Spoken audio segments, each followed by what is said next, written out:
Trailer sa bagong movie nilang Sara Geronimo o Piolo Pascual gipagawas na sa Star Cinema o Viva Films. Si Maris Puyo sa Showbiz Chika.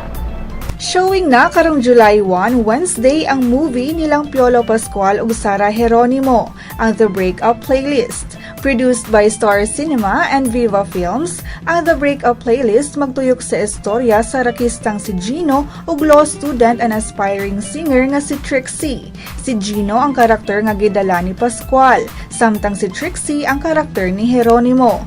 Daghan na ang excited sa resulta sa kinaunhang movie tandem sa box office king ug pop princess. Ang romance drama ubos sa direksyon ni Dan Villegas, ang inilang direktor nga mausab ang nagdirect sa English Only Please. Alang sa Showbiz Chika, Maris Puyo.